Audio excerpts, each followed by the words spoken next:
नमस्कार, आप देख रहे हैं 4 PM न्यूज नेटवर्क। मैं हूं आपके साथ आयुष मिश्रा। उत्तर प्रदेश में सर्द मौसम के बीच सियासी माहौल काफी गर्म देखने को मिल रहा है।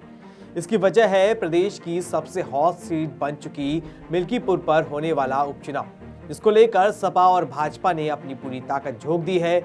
इस उपचुनाव को लेकर सरगर्मी दिन पर दिन तेज होती जा रही है। एक तरफ जहां लोकसभा में अयोध्या में मिली जीत के बाद से सपा का जोश हाई है और साइकिल रफ्तार पकड़ती दिखाई देने लगी है, जिससे भाजपा में खलबली मची हुई है। भाजपा के लिए ये उपचुनाव साख का सवाल बना हुआ है। इस सीट का जिम्मा खुद सीएम योगी ने लेकर रखा हुआ है और अपने मंत्रियों की फौज उतार दी है, जिसके बाद से मिल्कीपुर का ये उपचुनाव काफी दिलचस्प हो गया है।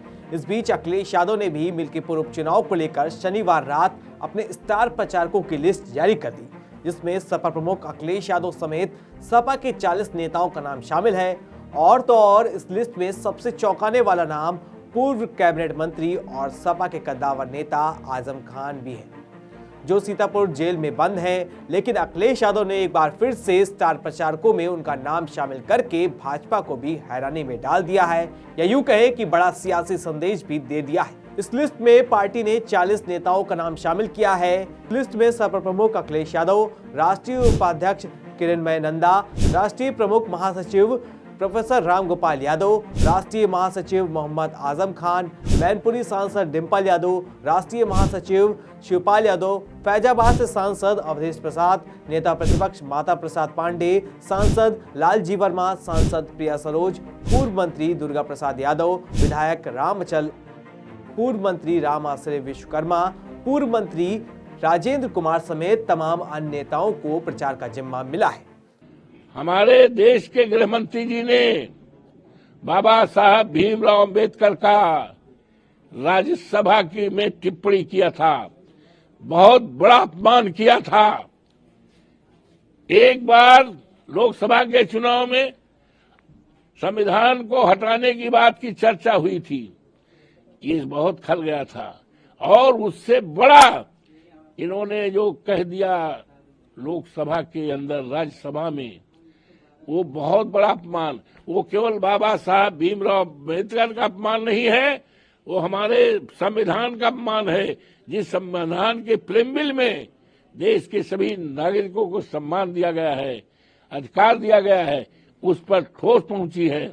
और इस देश के करोड़ों करोड़ों दलितों, पिछड़ों और जिनको सम्मान मिला है, उनको आघात हुआ है। ये चुनाव का मुद्दा है। लोगों ने ठान लिया है कि हमारा संविधान, हमारे बाबा साहब भीमराव अंबेडकर का जो अपमान किया है, उस अपमान का बदला हम मिल्कीपुर से करेंगे। और मिल्कीपुर में भारतीय जनता पार्टी का जो भी उम्मीदवार लड़ेगा, उसकी हम जमानत जब्त करा देंगे, एक इतिहास करेंगे, सारे देश दुनिया में जाएगा। और हम संकल्प लेंगे कि बाबा साहब के अपमान को हम किसी कीमत पर, बाबा साहब का अपमान नहीं सहेगा हिंदुस्तान। इसको सामने रखकर हम इनकी जमानत जब्त करेंगे। एक नया इतिहास, जिस तरह से अवधेश प्रसाद को अयोध्या जनपद की लोकसभा फैजाबाद की सीट जिता करके सारे देश और दुनिया में हमने इतिहास और चर्चा बनाया है, उसी तरह से अजीत प्रसाद जो समाजवादी पार्टी का उम्मीदवार है, इंडिया गठबंधन का उम्मीदवार है, पीडीआई का उम्मीदवार है, उसको इतने वोट से जिताएंगे, सारे देश और दुनिया में चर्चा होगी, सम्मान होगी। और वहीं से शुरुआत होगी कि 27 में जब चुनाव होगा विधानसभा का, तो प्रदेश में माननीय अखिलेश यादव जी के नेतृत्व में इंडिया गठबंधन की और समाजवादी पार्टी की सरकार बनेगी। और जब बनेगी तो इस प्रदेश के किसानों की, इस प्रदेश में महंगाई दूर होगी। इस प्रदेश के जितने हमारे युवा हैं, पढ़े लिखे हैं, आज बेकार हैं, युवा हमारी दौलत है। किसी देश की दौलत सोना चांदी हीरा जवाहरात नहीं हुआ करता है। देश की दौलत वहाँ का इंसान होता है, वहाँ का युवा होता है।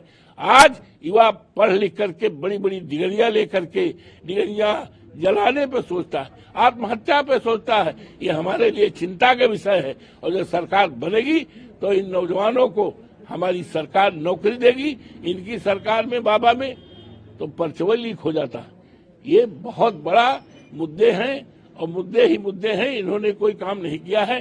आपको बता दें कि मिल्कीपुर सीट पहले सपा के कब्जे में ही थी, जहां से अवधेश प्रसाद विधायक थे, लेकिन साल 2024 में हुए लोकसभा चुनाव में अवधेश प्रसाद के सांसद निर्वाचित हो जाने के बाद ये सीट खाली हो गई थी। इसके चलते अब यहां पर उपचुनाव कराया जा रहा है। ये सीट काफी हॉट सीट बन गई है। इस सीट पर सपा ने जहां फैजाबाद सांसद अवधेश प्रसाद के बेटे अजीत प्रसाद पर दांव लगाया है, तो वहीं भाजपा ने भी इस सीट पर पासी दांव चलते हुए चंद्रभान पासवान को उम्मीदवार बनाया है।